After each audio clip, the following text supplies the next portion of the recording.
자, 수원 대일학원 재경관리사 원가관리계 파트. 자, 성과평가액이 358페이지부터 문제풀이 진행하겠습니다. 자, 1번 갈게요. 1번.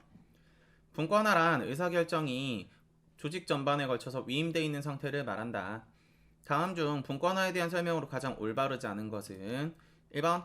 각 사업부에서 동일한 활동이 개별적으로 중복돼서 수행될 가능성이 없다인데 일단 요 지문은 틀렸어요.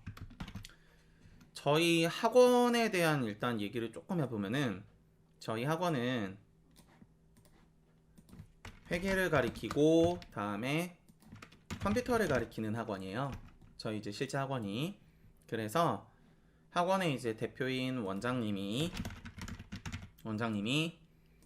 회계부서 이제 직원들한테 요번에 신입생들을 모집하기 위해서 학원에서 이벤트를 진행합니다. 이 이벤트를 학생들 수업하실 때 학생들한테 꼭 고지해 주세요 라고 얘기를 하고, 다음에 원장님이 컴퓨터 수업 이제 부서 선생님들한테, 컴퓨터 부서 선생님들도 우리 요번에 신입생을 이제 모집을 하니까 그거에 대해서 수업을 하시면서 꼭 공지를 해주시기 바랍니다 라고 요렇게 이제 얘기를 하게 되면은,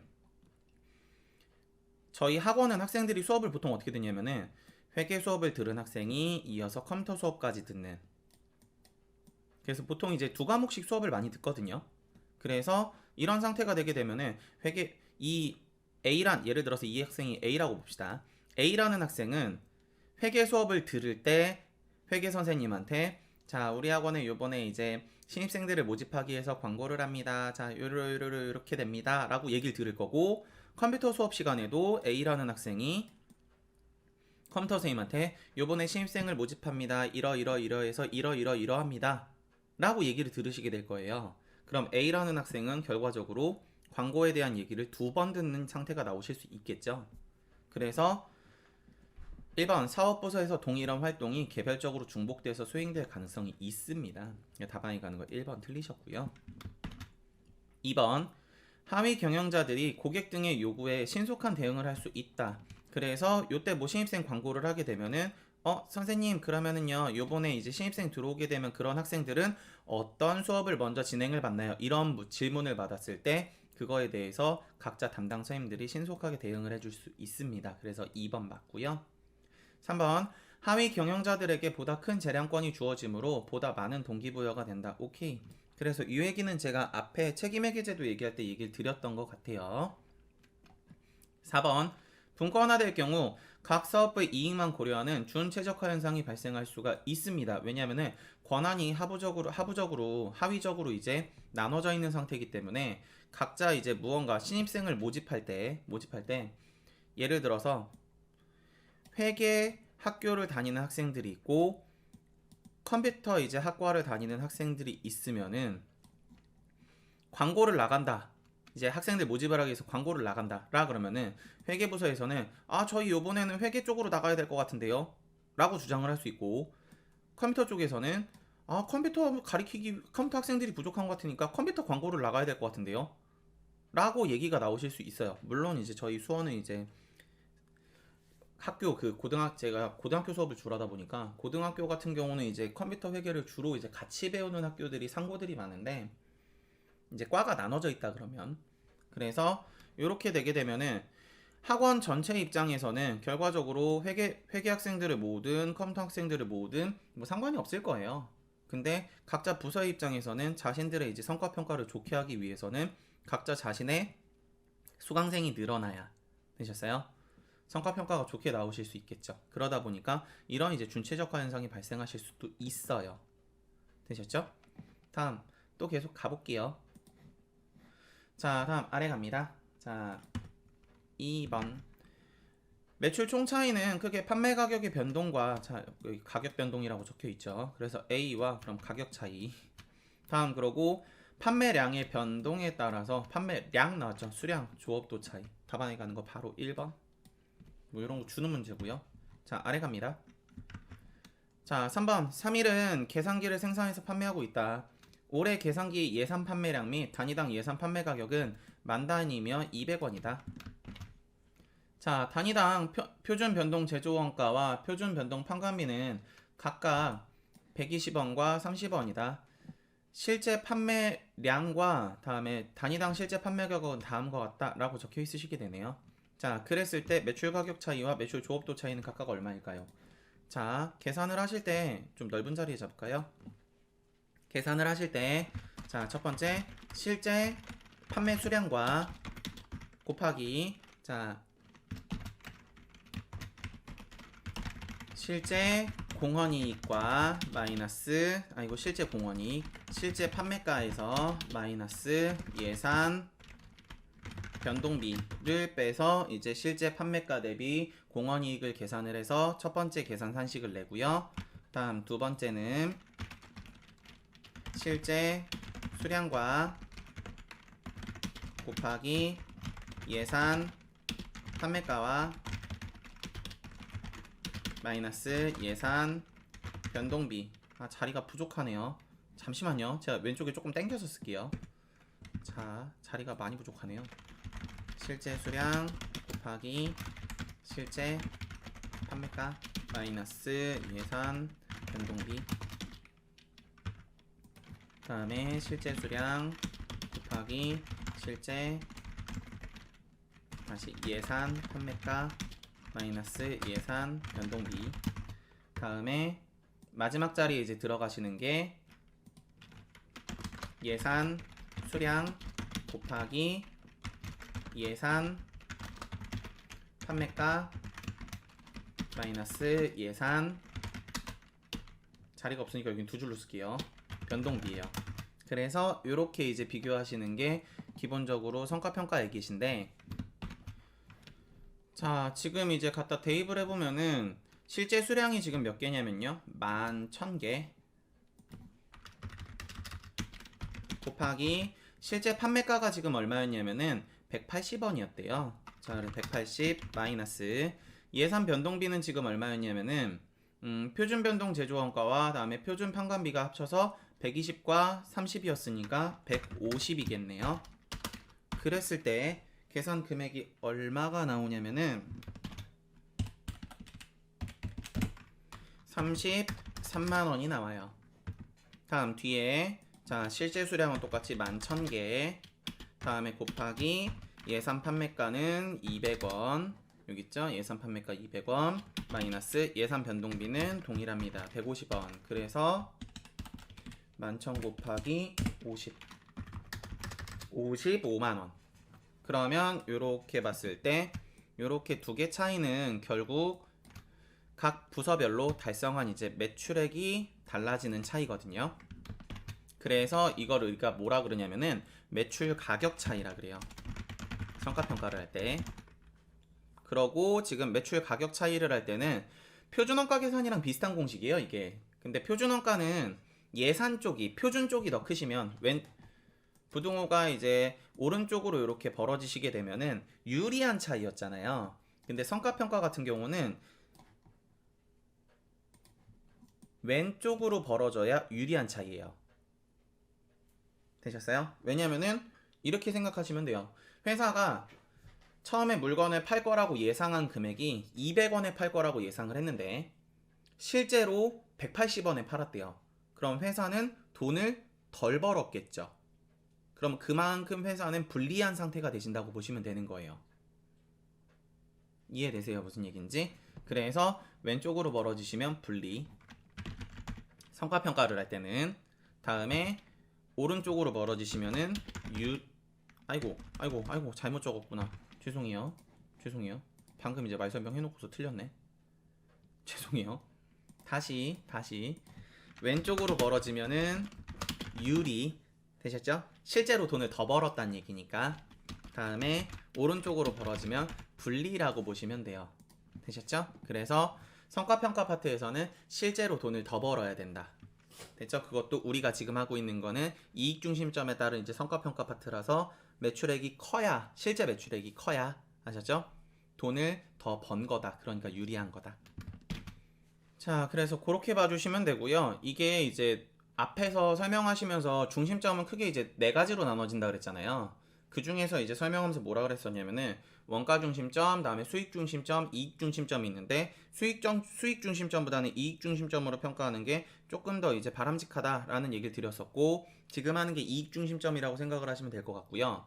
다음에 원가 중심점 같은 경우는 실제 원가가 절약이 돼야 되니까 표준 원가랑 같은 공식이 나와요, 결국.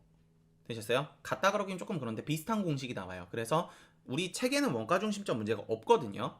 근데 원가 중심점 문제가 혹시라도 출제가 되신다면은 표준 원가처럼 예산 쪽이 커야 유리한 상태가 된다라는 거. 되셨죠? 지금 이제 적어드린 거랑 또 반대가 된다는 거. 표준 원가처럼 부동호가 나온다라는 거 정도 한번 생각해 주시면 좋을 것 같고요. 자, 그럼 지금 같은 경우는 매출 가격 차이는 예산 쪽이 더 크니까 실제적으로 돈을 덜 벌었다는 얘기죠. 그래서 55만원에서 마이너스 33만원을 빼서 22만원만큼 불리한 차이가 됩니다.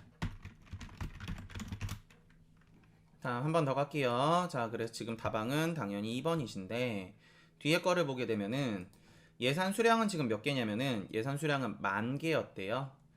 되셨죠? 곱하기 예산 판매가는요 200원 마이너스 예산 변동비는 150원. 됐죠? 앞에 거랑 변함이 없겠죠? 그래서 계산되는 게 얼마냐면은 50만원. 그러면 지금 이렇게 차이를 봤을 때 두 개 차이 나는 게 뭐가 차이가 나냐면은 수량 차이가 나죠. 되셨어요?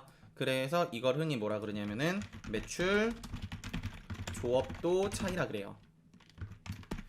그래서 매출 조업도 차이는 현재 실질적으로 물건을 더 팔았으니까 실제 수량이 더 크니까 유리한 차이가 발생했습니다. 얼마요? 5만원만큼 유리한 차이요.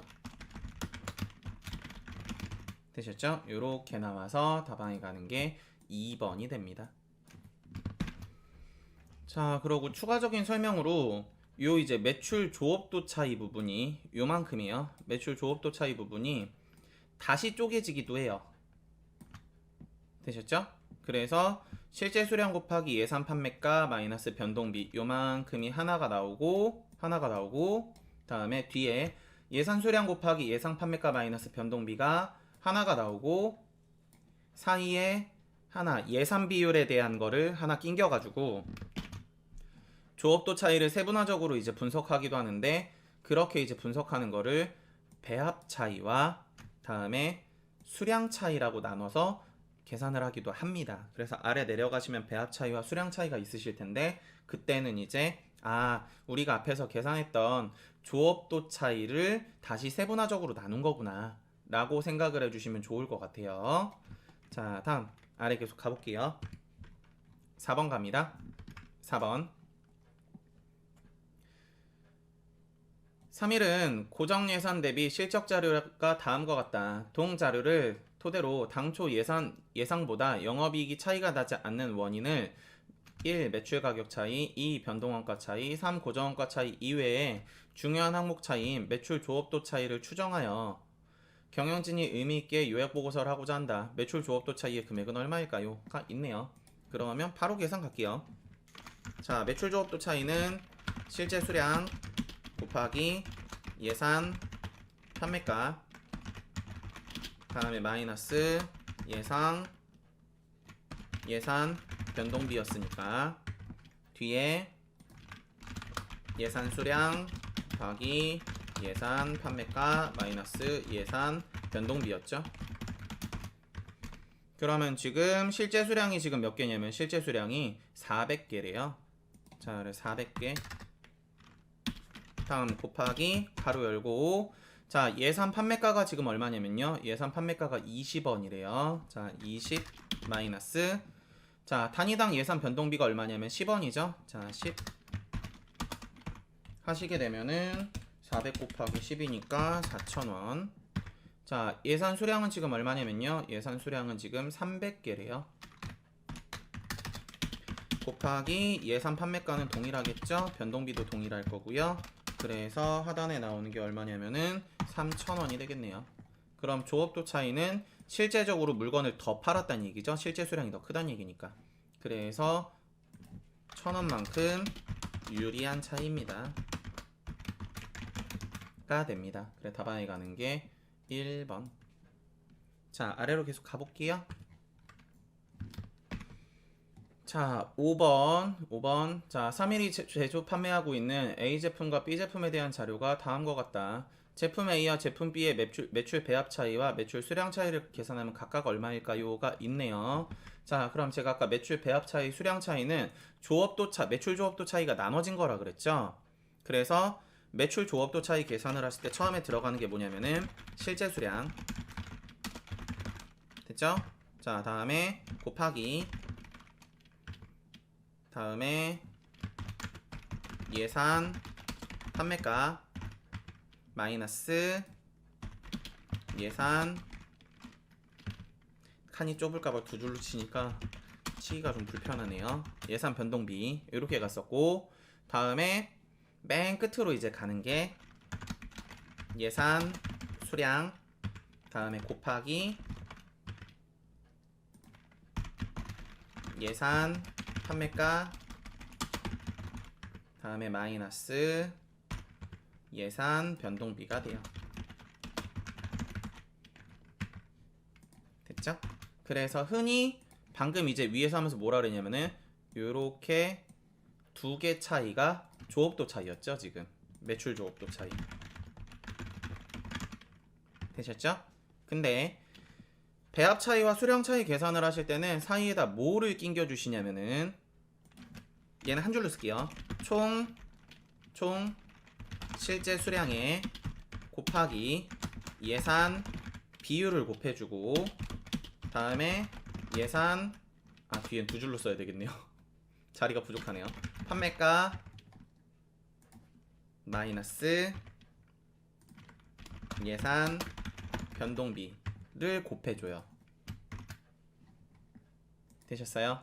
그래서 앞에는 이제 각 제품별로 실제로 판매한 수량이 들어오고, 다음에 예상했던 수량이 들어온다면은 가운데 들어오는 건 이제 무슨 의미냐면은 회사가 연초에 제품 A에 대해서 몇 퍼센트를, 전체 매출 중에 몇 퍼센트를 팔 거라고 예상했는지, 혹은 제품 B는 전체 매출 중에 몇 퍼센트를 차지할 거라고 예상했는지 예산 비율을 실제 총 수량, 전체 수량이에요. 이건 A 수량이 아니라 A, B를 합친 실제 수량에 곱해서 그 예산 퍼센트를 달성을 했는지를 비교하시는 거예요. 되셨어요? 앞에 실제 수량이나 뒤에 예산 수량 같은 경우는 각 제품의 수량을 갖다 넣는 건데, 가운데 들어오시는 요 이제 퍼센트를 곱할 부분의 실제 수량은 전체 회사의 제품 A와 제품 B에 대한 수량 중에 회사가 예상했던 제품 A의 퍼센트를 달성했는지를 비교하기 위해 갖다 넣는 거기 때문에 총 실제 수량으로 가주셔야 됩니다. 괜찮으시죠? 자, 그러면 각자 이제 예산 비율을 내야 되는데, 제품 A와 제품 B의 예산 비율은 예산 판매량을 보고, 예산 판매량이 지금 전체 A가 600, B가 400이시죠? 그러면은 전체 판매 수량 예상은 1000개를 팔 거라고 예상했다 라고 보실 수 있겠죠? 그럼 제품 A는 전체 1000개 중에 600개만큼을 팔 거라고 회사는 예상을 한 거예요. 그래서 60%를 달성할 거라 생각을 했고, 전체 매출 중에.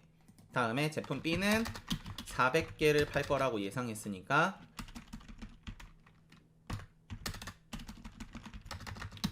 전체 매출 중에 40%를 차지할 거다라고 예상을 한 거예요.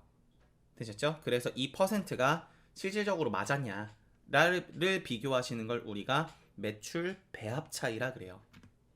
괜찮으시죠? 자, 그러면 A서부터 가볼게요. 자리가 없으니까 이쪽에 A라고 쓸게요.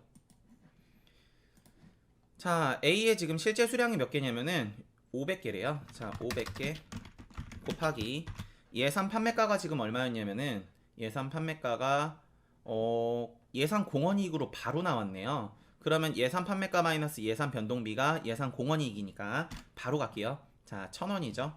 1000원. 그러면 A에 대해서는 50만원의 첫 번째 금액이 나올 거고요. 자, 그러고 총 실제 수량은 몇 개냐면요, 500하고 300을 더해서 총 수량은 800개일 거예요. 자, 그래서 800개 중에 A가 달성할 거라고 회사가 예상한 퍼센트는 60%였죠. 60% 곱하기 앞에나 뒤에나 들어가시는 건 예상공헌이익으로 가시는 거예요. 그래서 1000원. 그래서 계산을 하시면 48만원이 나오시게 됩니다. 마무리 가볼게요. 자, 그러면은 제품 A의 예산 수량은 몇 개였냐면 예산 수량이 600개였죠. 그래서 600 곱하기 뒤에 예상 공헌이익이겠죠. 자, 그래서 예상 공헌이익 1000원. 그럼 60만원. 괜찮으시죠? 자, 그러고 자, 우리는 지금 A 것만 계산하는 게 아니라 B 것도 계산하셔야 되거든요. 그래서 B 거를 보게 되면은 B는요, 지금 실제 판매량이 300개. 자, 그래서 여기가 300개 곱하기 자, 그러고 예상 공헌이익은 1,500원. 자, 그러면 45만원. 실제 총 수량은 전체가 800개로 동일하겠죠. 이 중에 B가 차지할 거라 생각하는 부분은 40%였죠. 곱하기 예상 공헌이익은 1,500원. 그럼 48만원. 다음 그러고 B에 대한 예산 수량은 400개였죠. 자, 그래서 400 곱하기 1,500원. 되셨죠? 그러면은 60만원. 이게 B. 그러면 앞에 거를 계산을 해보게 되면은 앞에 거는 95만원. 자, 뒤에 거를 계산해보게 되면은 96만원. 자, 다음 그러고 뒤에 거를 계산해보면은 120만원. 되셨죠? 그러면은 앞에에 대한 퍼센트 차이죠. 앞에가 결국. 그래서 실제 수량 대비 퍼센트 차이를 우리가 뭐라 그러냐면은 매출 배합 차이. 되셨죠? 그래서 매출 배합 차이는 예산 쪽으로 더 크니까 앞에서도 제가 설명드렸었죠. 이 이익 평가에 대해서는 이익 중심점 성과 평가에 대해서는 실제 쪽이 더 커야 된다고. 그래서 만원만큼 불리한 차이가 발생을 합니다. 다음 또 가볼게요. 자, 그럼 뒤에 거 같은 경우는 뒤에 거는 자, 예산 쪽으로 더 크죠? 그럼 이것도 불리한 차이예요. 그래서 이걸 우리가 매출 수량 차이라고 불러요. 그래서 120만원에서 96만원을 빼시면 24만원만큼 불리한 차이가 됩니다. 그래서 답안에 가시는 거 만원 분리, 만원 분리, 다음에 24만원 분리. 답안에 가시는 거 4번이시겠네요. 자, 다음 아래 계속 가볼게요. 자, 아래 6번 갑니다. 6번. 자, 3일은 A, B 두 제품을 생산 판매하고 있다. 예산에 의하면 제품 A의 단위당 공헌이익은 20원이고 제품 B의 단위당 공헌이익은 4원이다. 예산이래요, 요게. 자, 2000X1년 예산 매출 수량은 제품 A가 800, 다음에 제품 B가 1200. 그래서 총 2000단위였다. 그러면 지금 퍼센트 계산부터 해볼게요. 자, 그러면 A가 있고 B가 있는데 예산 비율은 A가 지금 예산 매출 수량이 800개였대요. 전체는 몇 개였는데요? 2000개였대요. 그래서 A가 차지할 거라고 생각한 비율은 40%. 여기가 예산 비율. 다음에 B가 차지하는 부분은 1200개 나누기 2000개겠죠? 그래서 60%겠네요. 자, 그러나 실제 매출 수량은 제품 A가 500, 다음에 제품 B가 2000에서 2500이었대요. 매출 배합 차이와 수량 차이가 각각 얼마네요. 그러면 아까 했던 거 동일하게 할 거예요. 그리고 지금 나와 있는 게 공헌이익이 바로 나왔으니까 저는 그냥 바로 공헌이익으로 쓸게요. 자, 그래서 실제 수량에 곱하기 예산 공헌이익, 다음에 총 실제 수량에 곱하기 예산 비율 곱하기 예산 공헌이익, 다음에 뒤로 가서 예산 수량에 곱하기 예산 공헌이익이 되실 거예요. 자, 그러면은 A, B 따로따로 계산해야 되니까 여기가 A, B라고 봅시다. 자, 그럼 A의 실제 수량은 지금 몇 개였냐면은 문제에서 실제 수량이 500개였대요. 실제 매출 수량은 500개. 자, 곱하기 예상 공원이익은 얼마였냐면은 제품 A의 예산에 의한 제품 A 공원이익은 20원이었대요. 그래서 곱하면은 만원. 다음에 총 수량은 몇 개였냐면 2,500개였죠. 실제 매출 수량은 2,500개. 그래서 2,500 곱하기 A 거는 40% 예산 비율이. 다음에 곱하기 예산 공원이익은 20원. 앞에랑 동일하겠죠. 그럼 2만원. 예산 수량은 지금 얼마냐면은 예산 수량은 A께 800개였죠. 예산 매출 수량. 예산 공원이익은 20원으로 동일할 거고요. 그럼 16,000원. 그러면 A께 요거고 B 거 계산 가볼게요. 자, B는요 지금 매출 수량이 실제로 2,000개였대요. 곱하기 자 예산 공원이익은 4원이라 그랬죠. 그래서 8,000원. 자, 총 수량은 2,500개 곱하기 예산 비율이 60%였죠. 곱하기 4 6,000원. 다음 마무리. 자, 예산 매출 수량이 지금 몇 개 있었냐면 B께 1,200개였죠. 자, 그래 1,200 곱하기 4 해서 4,800. 그러면 계산을 해보면은 첫 번째가 18,000. 아이고. 자, 두 번째가 26,000. 세 번째가 16,000, 4,800, 28,000원 이 될 거예요. 그러면 앞에 차이를 우리가 매출 배합 차이라 그랬죠. 그래서 배합 차이라고 쓸게요. 배합 차이는 예산 쪽으로 더 크죠. 얼마가 더 크냐면은 8,000원만큼 더 크네요. 그러면은 유리한 차이가 나왔겠죠. 아이고 죄송해요. 자꾸 틀리네. 틀리면 안 되는데. 자, 불리한 차이가 나왔겠죠. 되셨죠? 죄송합니다. 아직 잠이 들 깨서 그래요. 그래서 답안에 가는 거 바로 1번이시고. 자, 다음 그러고 뒤에 수량 차이는요 실제적으로 지금 더 크죠? 그럼 유리한 차이일 거예요. 그래서 26,000원 마이너스 28,000원 하시면 5,200원만큼 유리한 차이가 됩니다. 그래서 답안에 계산해 보시면은 1번 되셨죠? 그래서 요 정도 문제도 재경에 나와요. 아셨죠? 실제로 시험 출제되셨을 때 2019년인가 2020년인가 그때 시험 봤을 때 한 회차의 매출 배합 매출 수량 차이 구하는 요런 유형의 파트 표준원가 계산하는 공식과 비슷한 파트들이 한 3개인가 4개인가가 나온 적이 있거든요. 한 번에. 그래서 꼭 챙겨주셨으면 좋겠습니다. 답안에 가는 거 1번. 자, 아래로 한번 내려가 볼게요. 자, 7번 갑니다. 7번. 다음 자료를 이용해서 3일의 시장 점유율 차이와 시장 규모 차이를 바르게 나타낸 것은 어떤 것일까요? 가 있네요. 자, 그래서 공식을 한번 보면은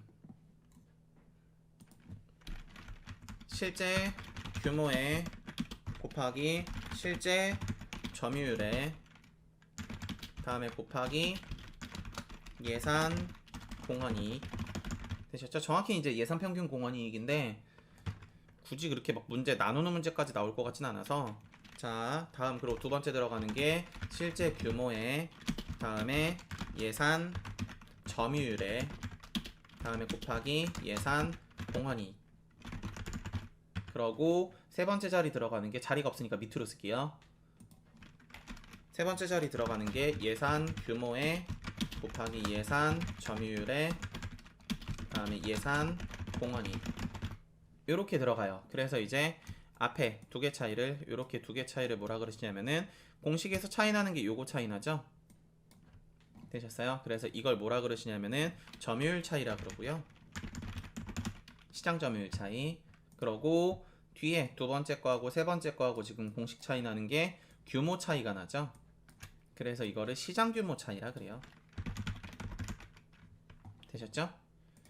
요거를 이제 한 줄 공식으로도 보실 수 있어요. 제가 이제 깜지에 적어 놓은 거 같은 경우는 저랑 오프라인 수업 하시는 분들은 딴지 적어놓은 거 같은 경우는 제가 한 줄 공식으로 적어놨고 우리 책에도 한 줄 공식 자리가 있거든요. 근데 저는 이제 이해하시라고 그냥 그 표준원가 하듯이 아니면 성과평가 하듯이 나눠드렸어요. 결국 이것도 성과평가니까. 자, 그래서 저는 여기다 한번 채워볼게요. 자, 실제 규모가 지금 몇 개 팔 거라 생각했냐면은 10만 개래요. 자, 10만 개. 자, 곱하기. 자, 그러고 실제 점유율은 몇 퍼였냐면은 35%였대요. 35%. 곱하기 예상 평균 공원이익이 100원이죠. 100원. 하시면 350만 원. 자, 그리고 두 번째 자리 실제 규모의 예산 점유율에 예상 공원이익 곱할 거죠. 실제 규모 동일하고 예산 점유율이 다르죠. 40%였죠.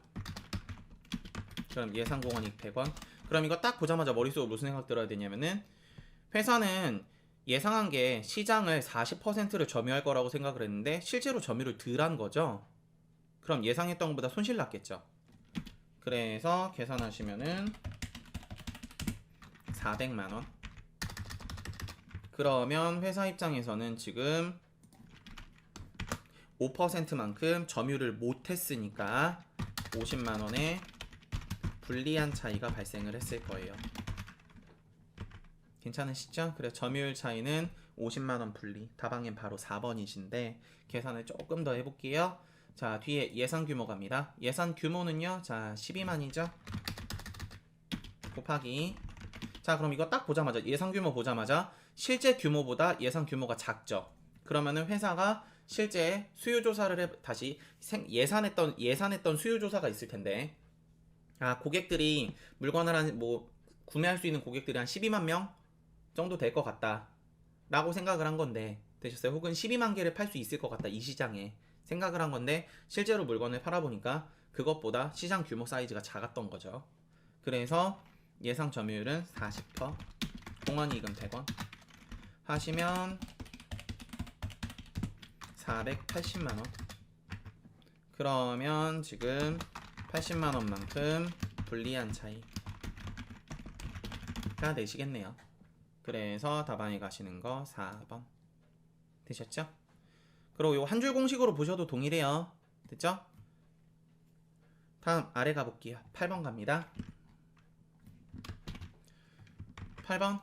자, A와 B의 두 개의 사업부가 있는데 다음은 성과평가 관련된 자료이다. 3일에 자본비용이 10%래요. 최소한으로 달성해야 되는 수익률이 10%랍니다. 자, 그리고 각 부서의 요구 수익률도 10%고요. 자, 3일에 투자 수익률과 잔여이익법으로 사업부를 평가하는 경우 어떠한 결과를 나타내는지, 어떤 결과가 가장 옳은지. 자, 그러면은 투자 수익률법하고 잔여이익법 공식을 생각을 하셔야 되는데, 투자 수익률법은 회사의 영업이익에서 나누기 투자된 자산금액이에요. 요거 이제 공식을 세 가지로 쪼개실 수 있거든요. 세 가지로. 그거는 이제 다 뒤에 넘어가서 쪼개드리기로 하고요. 자, 요렇게 되고요. 다음에 잔여이익법은 회사의 영업이익에서 마이너스 투자된 자산금액에 곱하기 자본비용, 최저, 필수, 수익률 이라고 생각을 하시면 돼요. 되셨죠? 그러면 지금 들어가시는 게 A사업부 같은 경우는요 800억이래요. 자, 영업이익이, 자 여기다 A라고 써볼까요? A사업부는 영업이익이 800억 나누기 투자된 자산금액이 400억이래요 4천억이래요 죄송해요 4천억. 그러면 20%가 나오실 거고요. 다음에 A사업부의 영업이익은요 800억, 최저필수 수익률은 지금 10%라 그랬었죠. 그럼 투자액이 4천억 곱하기 10% 하시게 되면은 400억의 이득을 보겠네요. 자, 그럼 B사업부 같은 경우는요, 자 영업이익이 1440억 나누기 8천억 하시면 투자 수익률은 18%, 잔여이익 계산을 했을 때 1440억 마이너스 투자한 거 8천억 곱하기 10%를 하시면 640억. 그러면 투자 수익률법으로 봤을 때는 A 사업부가 유리고요. 다음에 잔여이익법으로 봤을 때는 B 사업부가 유리일 거예요. 되셨죠? 그래 투자 수익률로 평가하는 경우 A 사업부, 잔여이익법으로 평가하는 경우 B 사업부가 더 우수하다. 오케이, 답항이 4번. 다음 아래 계속 가볼게요. 자, 아래 9번. 다음 중 성과평가에 대한 설명으로 가장 올바르지 않은 것은 투자 중심점의 바람직한 성과지표는 매출액이나 공헌이익이다. 아니요, 이건 이익 중심점이에요. 우리 처음에 계산 계속했던 거, 뭐 매출 조합도 차이 계산하고 매출 가격 차이 계산하고 이랬던 거는 이익 중심점이시고, 투자 중심점에 대한 성과평가는요, 방금 위에서 계산하셨던 투자 수익률법이나 아니면 잔여 이익법이나 아니면은 뒤에 넘어가서 나오시는 경제적 부가가치법, 요렇게 이제 세 가지가 있습니다. 답안에 가는 거 1번 바로 틀리셨고요. 다음 그러고 2, 3, 4는 한번 읽어보세요. 아셨죠? 그러고 요건 하나 얘기를 해드려야 되겠네요. 요거 자, 그래서 투자 수익률법에 대한 공식은 크게 세 가지로 쪼개지거든요. 앞에서 제가 이제 방금 위 문제 풀 때 공식이 여러 가지가 존재하실 수 있어요 라고 제가 설명드렸잖아요. 그래서 투자 수익률법은 첫째, 영업이익 나누기 투자된 자산금액 으로 가실 수도 있고요. 다음 두 번째, 같은 거 영업이익 나누기 매출액, 다음에 곱하기 매출액 나누기 투자된 자산금액. 되셨죠? 이렇게 보셔도 되고요. 다음 세 번째, 위에 영업이익 나누기 매출액을요 말로 정리하면 결국 매출액 이익률이 될 거고요. 다음에 위에 매출액 나누기 투자된 자산금액을요 말로 정리하시면요 이걸 뭐라 부르냐면은 자산 회전율이라 그래요. 되셨어요? 그래서 매출액 이익률과 자산 회전율로 구분해서 분석할 수 있다. 오케이, 맞습니다. 되셨죠? 2번이나 3번 같은 경우는 앞에 책임회계 제도 할 때도 말로 있었어요. 그래서 한번 읽어보시면 될 것 같고. 되셨죠? 다음 아래 계속 가볼게요. 자, 10번. 다음 중 투자 중심점의 성과지표로 투자 수익률을 사용할 때 단점으로 가장 올바른 것은 단점이에요. 1번. 규모가 다른 투자 중심점의 성과 비교가 곤란하다. 아니에요. 투자 중심점의 장점 중에 이제 뭐가 있냐면은 규모가 다른 투자 중심점을 서로 비교할 수 있다예요. 그래서 1번 틀리셨고, 2번. 사전에 설정한 자본 비용을 초과하는 이익이 기대되는 사업에 대한 투자를 유도한다 라고 적혀 있으시게 되는데, 투자 수익, 이거는 이제 단점이 아니라 장점에 가까운 말이에요. 최저 필수 수익률을 초과하는 이익을 줄 수 있는 사업에 대해 투자를 유도한다는 건 단점보단 장점에 가까운 말이죠. 그래서 일단 2번은 말도 안 되는 얘기고 단점이 아니고. 다음 또 갈게요. 그러고 보통 이제 자본 비용 얘기가 나오시면은 잔여 이익법 얘기가 많아요. 되셨죠? 다음 또 갑니다. 3번. 매출액 이익률과 자산 회전율로 구분해서 분석이 가능하다. 뭐 맞는 얘기죠. 단점 아니죠. 다음 그러고 4번. 현재 투자 수익률보다 낮은 투자 수익률이 기대되는 사업에 투자를 기피하게 된다 라고 적혀 있으시게 되는데, 왜 이런 문제가 발생하시게 되냐면은 투자 중심점이라는 거는 준최적화 현상이 발생을 하시게 됩니다.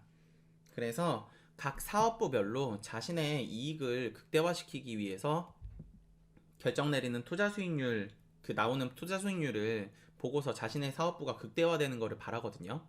그러다 보니까 투자 수익률 같은 경우는 현재 투자함보다 낮아지게 되면은 각 부서 입장에서는 그 부분에 대해서 이제 본인들 부서에 리스크가 올까봐 그런 부분에 대한 이제 투자를 기피하시게 됩니다.